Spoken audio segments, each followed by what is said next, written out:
नमस्ते, सत श्री अकाल, सलाम वालेकुम और एक बार फिर से हमारे चैनल एज पाठशाला पे स्वागत है। अभी तक जो हमारा टॉपिक अर्थमेटिक प्रोग्रेशन चल रहा है उसमें हमने क्या क्या पढ़ा है। उसमें हमने पढ़ा कि चेक करने के लिए कि जो गिवन सीक्वेंस होगा वो एपी में है या नहीं है, पहला चीज। दूसरा चीज हमने क्या पढ़ा कि जनरल टर्म ऑफ एपी और इसी से रिलेटेड फिर बहुत सारे क्वेश्चन जहां पे nth टर्म को फाइंड करना, एन क्या होगा उसको फाइंड करना, ए या डी क्या होंगे इसको हमने फाइंड करना सीखा जनरल टर्म ऑफ एपी से। उसके बाद फिर हमने सीखा nth term from the last term से nth टर्म हम कैसे फाइंड करते हैं, उन सारी चीजों को सीखा। अब आज की क्लास में जो हम सीखने जा रहे हैं वो पढ़ने जा रहे हैं sum of n terms of AP. Sum of n terms of AP that means कि जब भी सीक्वेंस हमारा एपी में होगा तो हमारे पास जब एन टर्म्स होंगे तो उनका हम सम कैसे करते हैं उसको हम सीखेंगे।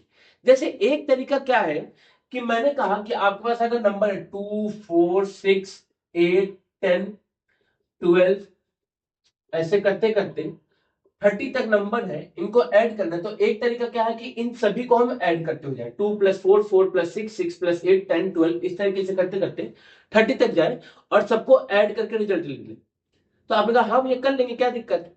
लेकिन मान लीजिए बाई चांस इस 30 की जगह 300 हो जाता तब, तो आप कहते कि भैया हम ये क्वेश्चन छोड़ देते। तो ये क्वेश्चन छोड़ना नहीं है, इसी चीज को सीखना है कि हम इस टाइप के नंबर को कैसे ऐड करेंगे। और इसको ऐड करने का जो मेथड बताया वो किसने बताया, एपी ने बताया। तो आज की क्लास जो हमारी होने वाली वो सम ऑफ एन टर्म्स पे होने वाली है। हम समझेंगे कि फॉर्मूला उसका कैसे आता है, फिर उस पर हम लोग क्वेश्चंस को लगाएंगे।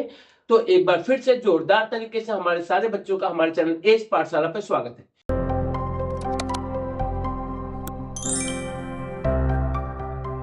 तो चलिए चीजों को शुरू करते हैं, जहां पे हमको पढ़ना है sum of n terms of AP. आपने कहा कि भैया अगर हमको एपी के एन टर्म्स का सम करना है दैट मीन्स कि हमारे पास सबसे पहले एन टर्म्स होना चाहिए। तो सबसे पहला काम क्या है कि हम एन टर्म्स को लिखें। तो पहला टर्म होगा ए, दूसरा होगा ए प्लस डी, तीसरा होगा ए प्लस 2d, चौथा होगा ए प्लस 3d, और ऐसे ही करते करते लास्ट टर्म जो होगा वो ए प्लस एन माइनस 1d। आपने कहा बिल्कुल भैया सही। अब हमको क्या करना है, तो आपने कहा कि भैया हमको सम करना है, इन सभी को क्या करना है, ऐड करना है। तो जो sum of n term of AP होता है that will be denoted by S n. किससे डिनोट होता है, एस एन से डिनोट होता है। एस मतलब सम और एन मतलब नंबर ऑफ टर्म्स। तो sum of n terms of AP किसके इक्वल हो जाएगा, तो आपने a plus d plus A plus 2d plus, ऐसे करते करते यहां पे क्या आ जाएगा, तो a plus N minus 2d plus A plus N minus 1d। ये हो जाएगा, ये nth टर्म होगा, ये n माइनस 1th टर्म होगा। आपने कहा कि भैया ये जो सम लिखा हुआ है इसको क्या करिए, फिर से लिख दीजिए रिवर्स करके। दैट मीन्स की जरूर थोड़ा ना कि हम a plus d plus A plus 2d plus A plus 3d करें। हम चाहे तो हम पीछे से भी ऐड करके आ सकते हैं। जैसे मैंने कहा कि आपको 1 से लेके 10 तक का नंबर ऐड करना है, तो आपका मन है 1 प्लस 2 प्लस 3 प्लस 4 ऐड कीजिए, या फिर मन है तो 10 प्लस 9 प्लस 8 प्लस 7 भी ऐड कर सकते हैं। आपने कहा ये बिल्कुल बात सही है। तो हमने क्या कहा कि S N can also be written as A plus N minus 1d plus A plus N minus 2d, और प्लस ऐसे सोन करते करते यहां पे क्या आ जाएगा, तो आपने को ये ए प्लस डी, और यहां पे क्या आ जाएगा ए। आपने कहा कि भैया अगर हम इन दोनों को ऐड करते हैं, क्या करते हैं, इन दोनों को ऐड करते हैं, तो S N plus S N क्या हो जाएगा, 2SN हो जाएगा। क्या हो जाएगा, 2SN हो जाएगा। और अगर हम यहां पे देखें तो ये दोनों टर्म मिलके क्या हो जाएगा, तो a plus A 2a N minus 1d। फिर आपने कहा प्लस, फिर इन दोनों टर्म को मिलाया तब, तो आपने कहा इन दोनों में a प्लस ए 2a हो गया, n माइनस 2 है और यहाँ पे क्या है प्लस 1 है, तो n माइनस 2 प्लस 1 तो क्या हो जाएगा n माइनस 1d, तो 2a plus n minus 1d। और ऐसे ही करते करते आपने कभी लास्ट में भी क्या आ जाएगा, तो 2a plus N minus 1d। कहां तक, तो आपने कोई टोटल हमारे पास n टर्म्स थे और उनको हमने ऐड किया है। तो ऐसे करते करते हमारे पास टोटल कितने टर्म्स आ गए, तो n टर्म्स आ गए। कितने टर्म्स आ गए, n टर्म्स आ गए। तो हमने पढ़ा है कि जब भी हम एक जैसे नंबर को n बार ऐड करेंगे, जैसे समझिए बात को, जैसे मैंने कहा 1 प्लस 1 प्लस 1 1 को अगर 3 बार ऐड किया तो कितना मिल गया, तो आपने को 3। उसी तरीके से 1 को अगर मैं 5 बार ऐड करूं तो क्या मिलेगा, तो आपने को 5। दैट मीन्स कि 1 को आप जितने बार ऐड करते हैं उतना हमको मिलता है। तो उसी तरीके से ये नंबर को जितने बार ऐड करेंगे उतने टाइम्स मिलेगा, तो कितने बार ऐड कर रहे हैं, n टाइम्स, तो हमको मिल जाएगा n times of 2a plus n minus 1d। किसके इक्वल होगा, 2 ऑफ Sn। तो आपने को ये Sn किसके इक्वल होगा, तो 2 मल्टीप्लाई में इधर है तो डिवाइड में n by 2 2a plus n minus 1d। ये हमारा क्या हो गया, फॉर्मूला हो गया। ये क्या हो गया, फॉर्मूला हो गया। तो आपने तो ये n टर्म का अगर सम निकालना है तो that will be equal to n by 2 2a plus n minus 1d। तो हमने सिर्फ फॉर्मूले को रटा नहीं, फॉर्मूले को समझा कि वो फॉर्मूला आया कहां से, ये बना कैसे, ये हमने समझ लिया। अब मान लीजिए कि आपको जो ये टर्म दिया हुआ था वो कुछ ऐसा देता है, a plus d plus A plus 2d plus, ऐसे करते करते हमारा जो nth टर्म है वो भी हमको गिवन होता है, जिसको कि हम कहते हैं लास्ट। तो आपने कहा कि भैया ये जो एस एन है that can be written as n by 2 2a को हम लोग लिख सकते हैं a plus n minus 1d। आपने कहा ये जो लिखा है इसी को तो हम nth टर्म बोलते हैं, तो n by 2 a plus nth term, या फिर हम क्या कह सकते हैं, तो Sn जो हो जाएगा वो n by 2 a plus l के इक्वल हो जाएगा। That means whenever we know the last term of an AP, then the sum of n term can be written as n by 2a plus n। और अगर सिर्फ general term हमको पता है, general term मतलब जो नंबर ऑफ टर्म्स है वो पता है, first term second term third term इस तरीके से पता है, then the sum of n term can be represented by n by 2 2a plus n minus 1d, where n represent the number of term, d is the common difference, a is the first term। Hope so की बात समझ में आई होगी, concept समझ गया होगा आप लोगों ने कि सम ऑफ एन टर्म का डेरिवेशन कहां से हुआ। तो आप एज पाठशाला से पढ़ रहे हैं इसलिए आपके अंदर कुछ ना कुछ यूनिकनेस होनी चाहिए। वो यूनिकनेस से क्या है, तो यही है कि हम सिर्फ रटने पे फोकस नहीं करते, हम समझने पे भी फोकस करते हैं और डेरिवेशन पे भी फोकस करते हैं कि वो चीज आई कहां से। तो हमने समझा, अब हम एनसीईआरटी के बेहतरीन क्वेश्चंस को लगाएंगे और अपने कॉन्सेप्ट को और अच्छे से बिल्ड करेंगे। चलिए अब इस क्वेश्चन के थ्रू हम चीजों को समझते हैं। क्वेश्चन में क्या लिखा है, find the sum of first 22 terms of an AP. तो आपने कभी हमारे एपी का टर्म्स गिवन है और n गिवन है कि हमको n कितना चाहिए, 22। दैट मींस 22 टर्म का आपको सम चाहिए। अगर हम एपी की बात करें तो एपी दिया है 8 3 माइनस 2, तो आपने यहां से फर्स्ट टर्म क्या आ जाएगा a, और फर्स्ट टर्म क्या आ जाएगा 8, सेकेंड टर्म क्या आएगा तो 3। तो आपने कॉमन डिफरेंस कितना होगा, तो a2 माइनस a1 होता है। a2 कितना है तो 3 है और a1 कितना है तो 8, तो कॉमन डिफरेंस क्या आ जाएगा, तो आपने को माइनस का 5 आ गया। आपने कहा कि भैया अभी आपने बताया कि सम ऑफ n टर्म जो होता है that will be equal to n by 2 2a plus n minus 1d होता है। अब अगर देखें चीजों को तो आपने को ये n हमारा 22 बाई 2 हो जाएगा और 2a, a की वैल्यू कितनी है, तो आपने को ये a है हमारा 8 प्लस n कितना है तो 22 माइनस 1 और d की वैल्यू कितनी है तो माइनस का 5। तो अगर 2 से इसको काटा है 11 टाइम्स में तो 11 2 8 the 16 plus 22 minus 1 is 21 21 into minus का 5, तो कितना हो जाएगा, तो आपने 11 16 प्लस माइनस माइनस कितना हो जाएगा 105। ये क्या हो जाएगा, तो 11 इंटू 105 में से 16 को माइनस किया, 105 में से 16 को माइनस किया तो 10 माइनस करेंगे तो 95, 95 में से 5 माइनस हो तो 90 और एक और माइनस करना है तो माइनस का 18 है, तो क्या हो जाएगा माइनस 11 इंटू 18। देखिए 11 से मल्टीप्लाई करने का रूल क्या होता है, 11 से मल्टीप्लाई करने का जो रूल होता है बहुत ही प्यारा होता है। वो क्या कहता है कि जो लास्ट वाला डिजिट लिखा है उसको शांति से लिख लीजिए, उसके बाद अब इसको ऐड करते हुए चलिए जब तक कि आप फर्स्ट नंबर तक नहीं रहते। तो 9 प्लस 8 17, 7 का बच गया 1, फर्स्ट नंबर पे आ गए तो 8 और जो 1 बचा था उसको लिख लीजिए, ये हमारा आंसर। तो सम ऑफ n टर्म क्या हो जाएगा, दिस। देखिए चीजों को पढ़ना है, चीजों को समझना है और साथ ही साथ रूल को भी सीखते हुए चलना है, जिससे कि हमारा जो कैलकुलेशन हो क्या हो जाए, आसान हो जाए, इजी हो जाए। अब क्वेश्चन को देखिए, बहुत ही प्यारा सा क्वेश्चन है। क्वेश्चन क्या कह रहा है कि हमको 14th टर्म का सम गिवन है 150।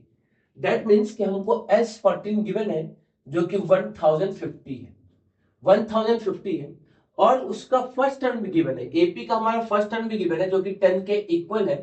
फाइंड क्या करना है, तो आपने को हमको 20th टर्म की वैल्यू क्या करनी है, फाइंड करनी। तो आपने कभी देखिए 20th टर्म की वैल्यू फाइंड करने के लिए जो सबसे पहला काम है वो क्या है, डी को फाइंड करना। डी को कहां से फाइंड करेंगे, तो आपने को ये जो हमारा दिया हुआ है इससे हम फाइंड करेंगे। We know that S N जो होता है वो N by two two A plus N minus one D होता है। N by two two A plus N minus one D होता है। आपने कहा कि भैया यहाँ पे क्या दिया एस 14, दैट इज एन की वैल्यू कितनी है 14 है, तो आपने को ये एस 14 जो होगा that will be equal to 14 by two two into a की वैल्यू कितनी है 10 है, प्लस 14 माइनस वन डी होगी। तो आपने को ये एस 14 की वैल्यू दी है 1050, और ये कितना हो जाएगा, तो 2 से कट गया तो 7 टाइम्स में 2 10 20 प्लस 13 डी होगी। आपने देखिए ये तो 7 से निपट जाएगा, 1 5 और 0 150 टाइम्स में, और ये कितना हो गया तो 20 प्लस 13 डी।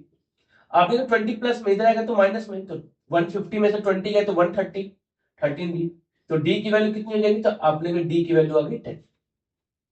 तो ये जो दिया हुआ था इसमें हमको सम पहले से गिवन हुआ था, तो याद रखिए जो भी हमारे पास अननोन है 3-4 जो भी अननोन है उनमें से कोई भी एक चीज को छोड़ के बाकी चीजें गिवन होंगी, और जो चीज गिवन नहीं है उसकी वैल्यू हमको क्या करनी है फाइंड करनी है। अब उसकी वैल्यू फाइंड करने के लिए बोल देगा, या फिर कभी कभी उसकी वैल्यू से रिलेटेड फिर कुछ और भी चीजें पूछ देगा। जैसे यहाँ पे पूछ दिया A20 की वैल्यू, तो आपने को ये A20 जो टर्म होगा तो हमको पता है ए एन होता है a plus N minus one d. अगर हम A20 की बात करें तो that will be equal to A plus 20 minus one d, तो आपके लिए ए प्लस 19 डी हो जाएगा। ए कितना है, तो आपने कहा ये ए जो है हमारा वो है 10 प्लस 19, और डी की वैल्यू अभी आपने फाइंड किया है 10, तो 10 प्लस 190 कितना हो जाएगा 200। ये क्या हो गया, तो आपने कहा 20th टर्म की वैल्यू हो गई, ये हमारा क्या हो गया आंसर।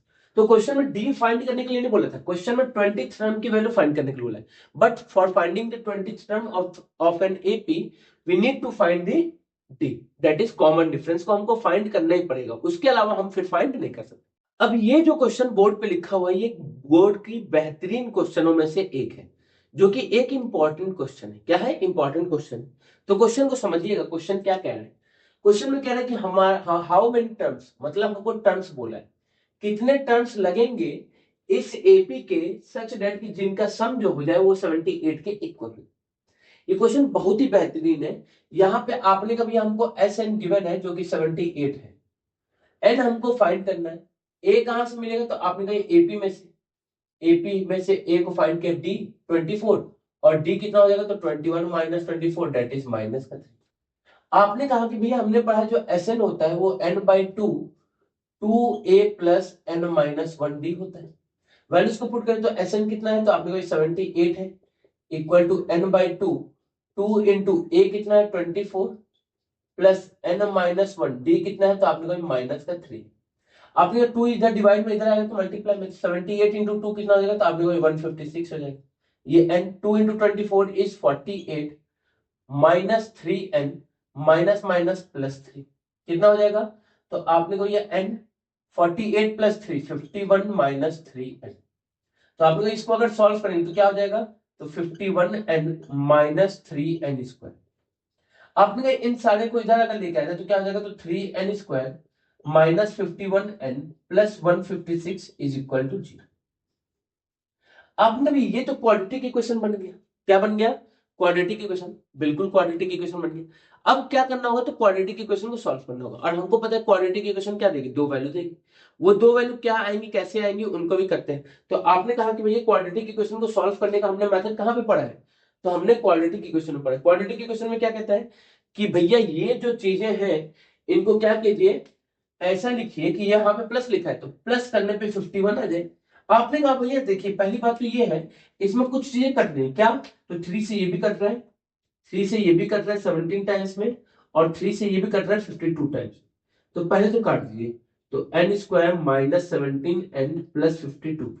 अब क्या कीजिए, तो फैक्टराइज कर दीजिए, तो प्लस करने पे 17 आना चाहिए, तो आपने कहा प्लस करने पे तो 13 प्लस 4 हो गया, प्लस करने पाए थे तो 13 प्लस 4 तो क्या हो जाएगा, तो N square minus 13n plus minus minus का 4n plus 52 is equal to 0। आपने कहा यहां से क्या आ जाएगा, तो अगर पेयर किया जाए तो एन स्क्वायर माइनस 13n में से n कॉमन लिया तो n माइनस 13 हो गया, और इन दोनों में से माइनस 4 अगर कॉमन लिया तो n minus 13 is equal to 0। तो क्या मिल गया, तो आपने को ये n माइनस 4 और n minus 13 is equal to 0। तो यहां से n की वैल्यू 2 आ गई, एक n 13 आया और एक n 4 आया। आपने कभी 2 वैल्यू आ गई, ये कैसे हो सकता है? तो n हमारा क्या आ गया, एक 4 आया और एक n की वैल्यू आ गई 13। आपने कभी ये 2 वैल्यू कैसे आ सकती है? या तो 4 टर्म का सम 78 होगा, या तो 13 टर्म का सम 78 होगा।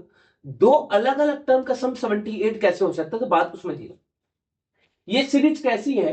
तो आपने कभी ये जो सीक्वेंस है, ये जो सीक्वेंस है वो डिक्रीजिंग सीक्वेंस है। क्यों? क्योंकि डी जो है वो नेगेटिव है। डी क्या है? नेगेटिव है। तो जब भी सीक्वेंस नेगेटिव होगा, डिक्रीजिंग होगा, तो यहाँ पे 2 कंडीशन होता है। कंडीशन क्या? कि शुरुआत के कुछ टर्म मिलके हमको वो पर्टिकुलर वैल्यू दे देते हैं।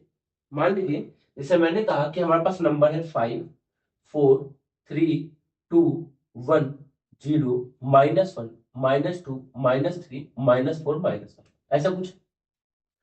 आपने कहा कि भैया हमारा जो सम है वो 9 आना चाहिए, जो सम है वो 9 आना चाहिए। तो आपने कहा 9 आने के लिए ये देखिए, ये 2 टर्म मिला और हमको 9 मिल गया। अब दूसरा कंडीशन क्या हो सकता है? तो आपने ये सारे टर्म को अगर हमने ऐड किया तो इसमें 9 तो आ ही गया था, लेकिन ये एक्स्ट्रा है 6 और 5 और 1 6 एक्स्ट्रा आ गया। तो हम 3 और आगे चलते हैं, तो -1 -2 -3। तो आपने ये -6 हो गया, ये +6 हो गया, तो ये और ये टर्म कैंसिल हो गया, वापस से हमको क्या मिल गया? 9। दैट मीन्स कि स्टार्टिंग के 2 टर्म को ऐड करने पे भी 9 मिल रहा है, और ये 5 1 6 और 3 9, टोटल 9 टर्म को ऐड करने पे भी हमको 9 मिल रहा है। ये कब पॉसिबल है? तो ये सिर्फ और सिर्फ तभी पॉसिबल होगा जब हमारा सीक्वेंस कैसा हो? डिक्रीजिंग हो। दैट इज एपी का कॉमन डिफरेंस क्या हो? नेगेटिव हो। इसलिए यहाँ पे क्या है, 2 वैल्यू आ रहा है कि जो एक्स्ट्रा क्वांटिटी आ रही है, जो एक्स्ट्रा क्वांटिटी आई, उसको ये जो माइनस वाला टर्म है वो क्या कर देगा? कैंसिल कर देगा। जो नेगेटिव वाले टर्म वो क्या कर देंगे? कैंसिल कर देंगे। तो होप सो कि ये बात आपको समझ में आ गई होगी, और जो भी हमारा सम ऑफ एन टर्म्स का कॉन्सेप्ट था वो भी आपको समझ में आ गया होगा। तो अब हम लोग मिलेंगे नेक्स्ट क्लास में, जहां पे हम लोग बेहतरीन एनसीईआरटी के एक्सरसाइज को, क्वेश्चंस को करेंगे और अपने कॉन्सेप्ट को और अच्छे से बेहतरीन से बिल्ड करेंगे। तो मिलते हैं नेक्स्ट क्लास में, तब तक के लिए जय हिंद, जय भारत।